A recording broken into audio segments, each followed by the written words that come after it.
Leitura bíblica do dia 18 de janeiro, Gênesis capítulos 37 e 38, Salmo capítulo 16, Provérbios capítulo 3, versículos 27 a 32, Mateus capítulo 12, versículos 22 a 45, e a música é a oração de Neemias, ou clamor pela casa do Senhor. Comecemos com Mateus capítulo 12, a partir do versículo 22. Vamos lá. Então trouxeram a Jesus um endemoniado, cego e mudo. Jesus o curou e o homem passou a falar e a ver. E toda a multidão se admirava e dizia: não seria este, por acaso, o filho de Davi?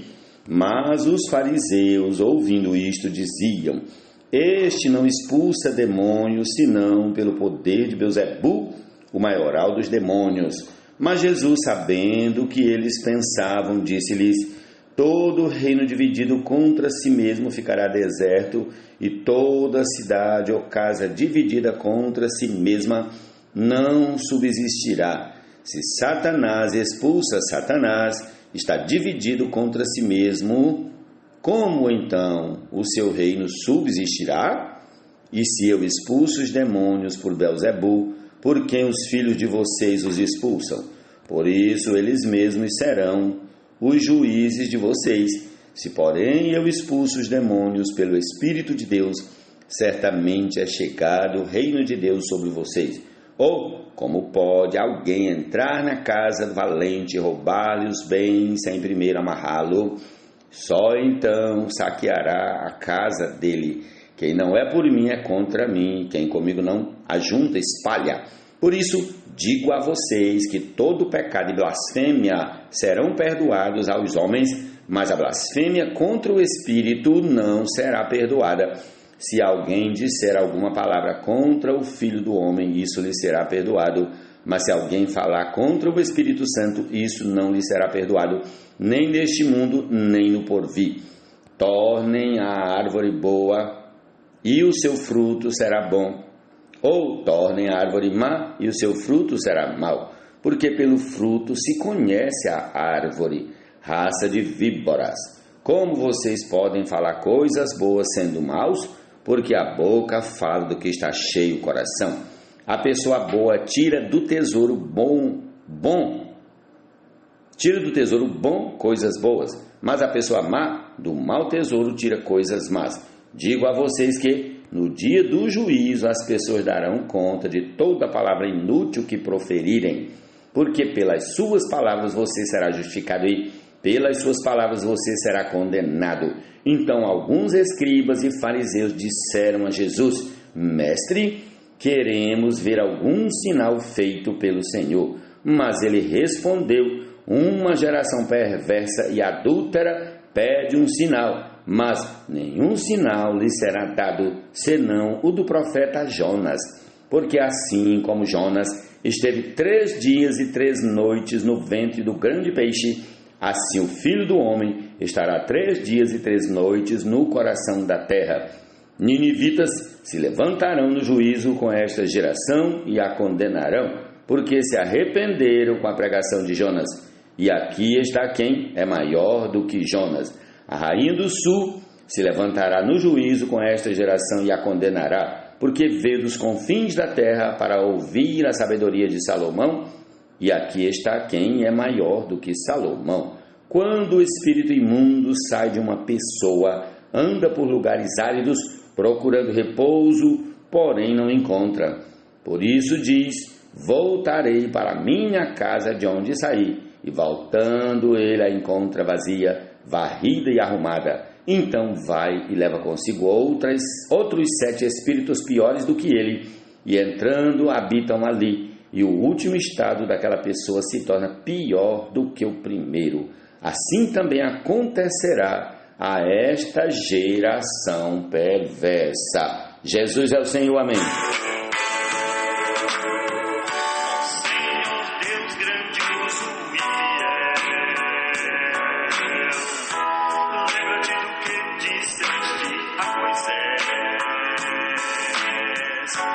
Que a tua palavra além do vento firmada no céu.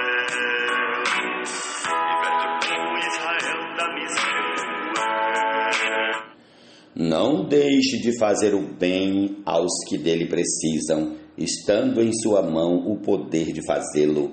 Não diga ao seu próximo, vai e volte mais tarde, amanhã eu terei algo para dar. Se você tem isso em suas mãos agora, não planeje nenhum mal contra o seu próximo, pois ele mora ao seu lado e confia em você. Não entre em litígio com alguém se ele não tiver feito nenhum mal a você. Não tenha inveja do homem violento, nem siga nenhum de seus caminhos, porque o Senhor detesta o perverso, mas aos retos trata com intimidade. Provérbios 3, 27 a 32. Jesus é o Senhor.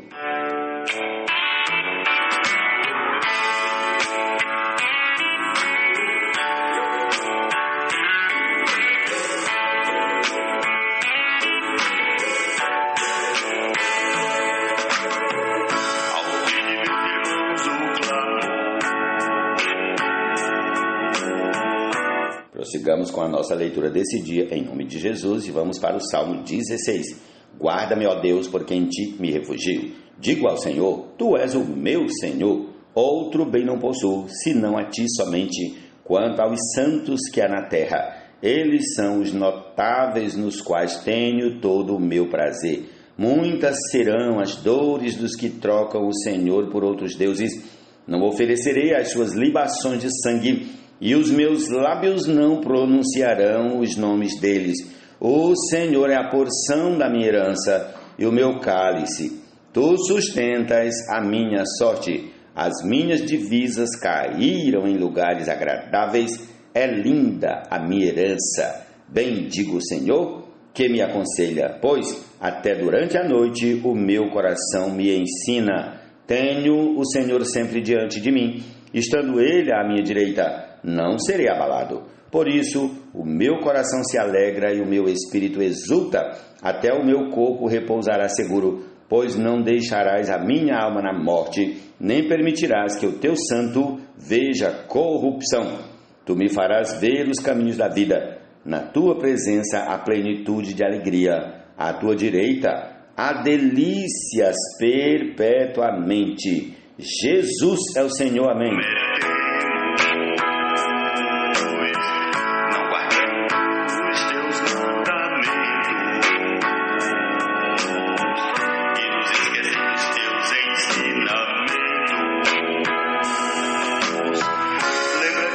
Prossigamos para o capítulo 37 de Gênesis. Jacó habitou na terra das peregrinações de seu pai, na terra de Canaã. Esta é a história de Jacó. Quando José tinha 17 anos, apacentava os rebanhos com os seus irmãos. Sendo ainda jovem, acompanhava os filhos de Bila e os filhos de Zilpa, mulheres de seu pai, e trazia más notícias deles a seu pai. Ora, Israel amava mais José do que todos os seus outros filhos, porque era filho de sua velhice, e mandou fazer para ele uma túnica talá de mangas compridas. Quando os seus irmãos viram que o pai o amava mais do que todos os outros filhos, odiaram-no e já não podiam falar com ele de forma pacífica. José teve um sonho e o contou aos seus irmãos, por isso o odiaram ainda mais. Ele lhes disse: peço que ouçam o sonho que tive. Sonhei que estávamos amarrando feixes no campo, e eis que o meu feixe se levantou e ficou em pé, enquanto os feixes de vocês o rodeavam e se inclinavam diante do meu. Então os irmãos lhe disseram: você pensa que vai mesmo reinar sobre nós? Pensa que realmente dominará sobre nós? E com isso o odiavam ainda mais por causa dos seus sonhos e de suas palavras. José teve ainda outro sonho que ele contou aos seus irmãos, dizendo: sonhei também que o sol, a lua e 11 estrelas se inclinavam diante de mim.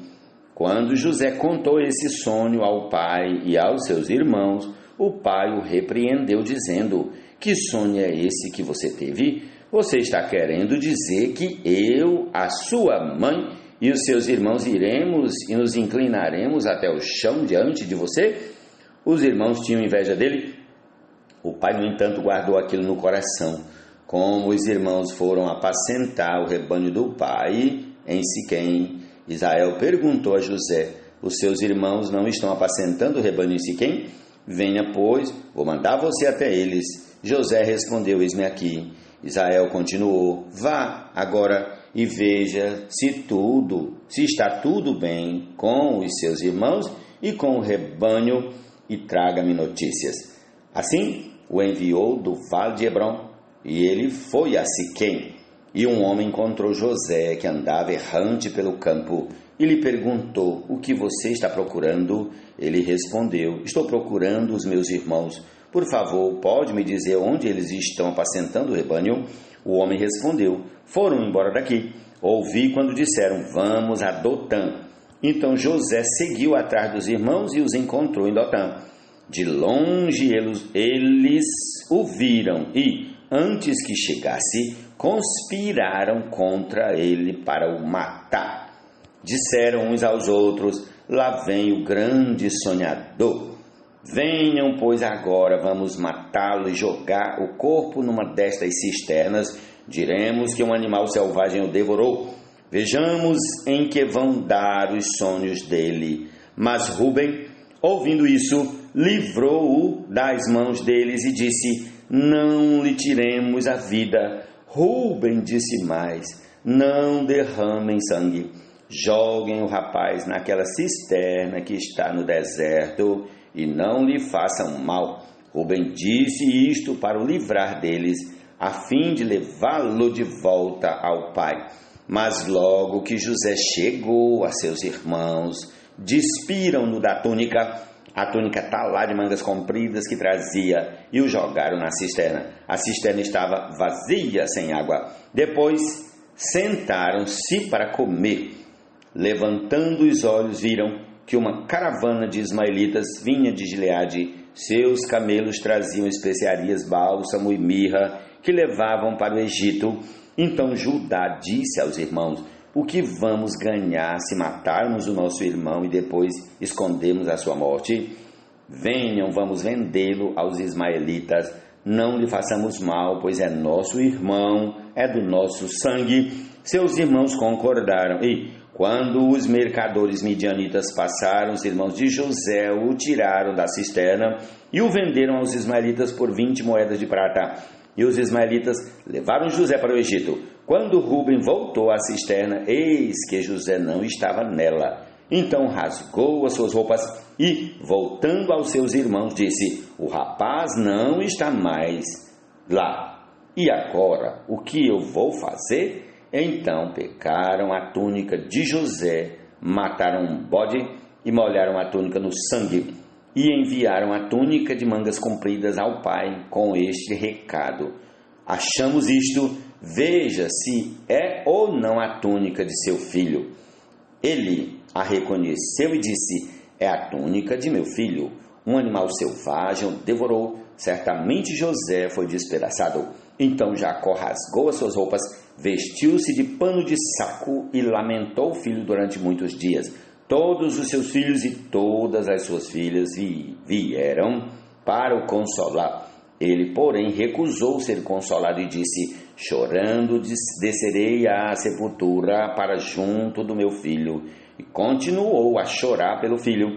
Enquanto isso, no Egito, os midianitas venderam José a Potifar, oficial de Faraó, comandante da guarda. Senhor Jesus. Prossigamos ao capítulo 38 de Gênesis, em nome de Jesus. Amém? Aconteceu por esse tempo que Judá se afastou de seus irmãos e se hospedou na casa de um adulamita chamado Ira. Ali Judá viu a filha de um cananeu chamado Sua. Ele a tomou por mulher e teve relações com ela. A mulher ficou grávida e deu à luz um filho, e Judá lhe deu o nome de Er. Ela ficou grávida outra vez e deu à luz um filho, a quem ela deu o nome de Onã. Mais uma vez ela ficou grávida e deu à luz outro filho, a quem ela chamou de Selá. Ela estava em Quezibe quando teve. Judá tomou uma esposa para o seu primogênito. O nome dela era Tamar. No entanto, o primogênito de Judá, era mau aos olhos do Senhor, e por isso o Senhor fez com que ele morresse. Então Judá disse a Onã: tenha relações com a mulher do seu irmão, cumpra a obrigação de cunhado e dê uma descendência ao seu irmão. Mas Onã sabia que o filho não seria considerado seu. Por isso, todas as vezes que tinha relações com a mulher de seu irmão, deixava o sêmen cair na terra para não dar descendência a seu irmão.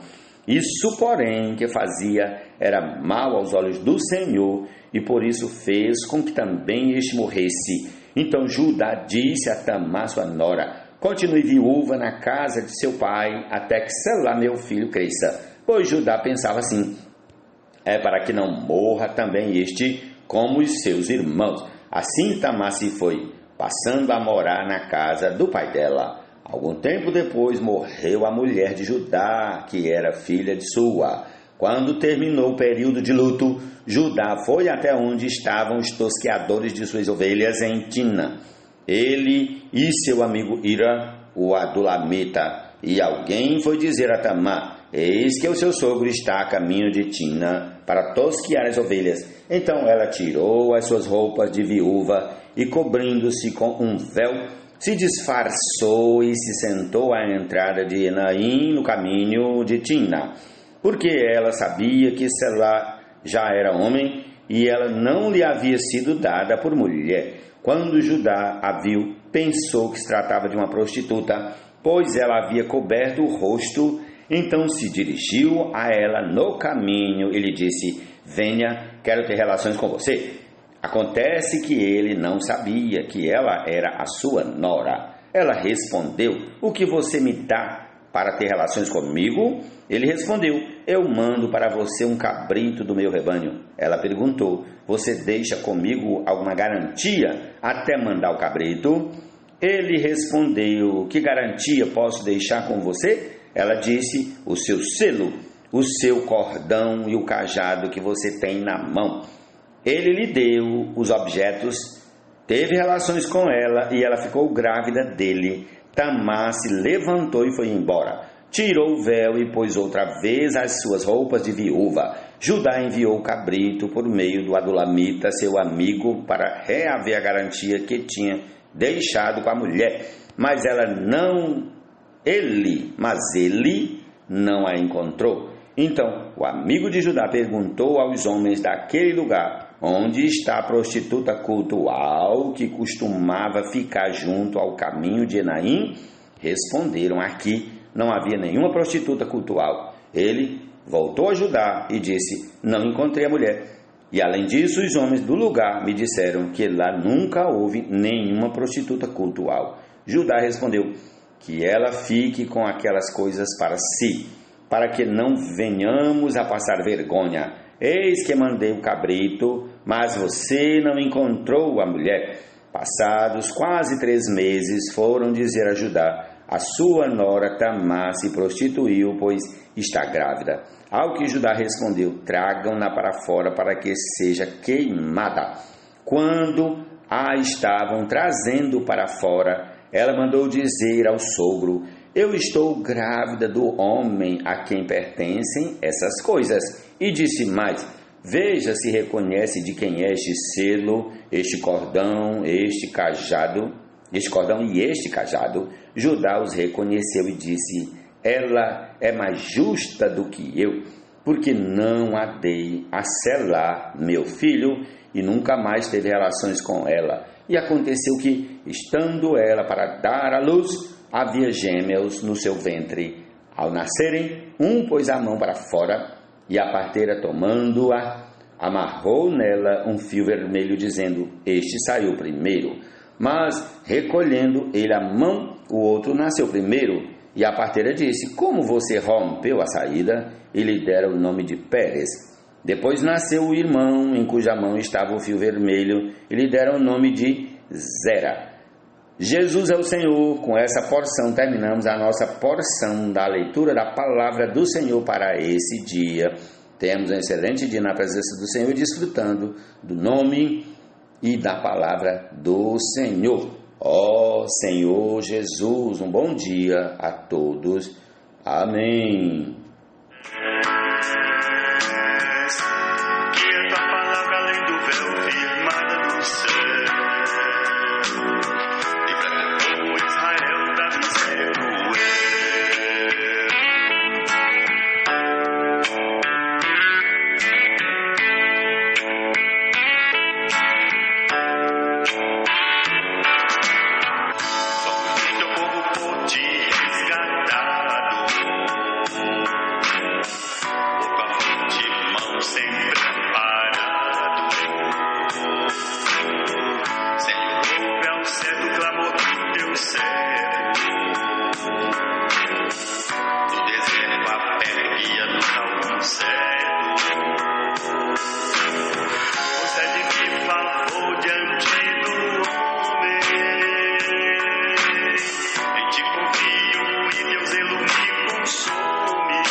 A Moisés é tua palavra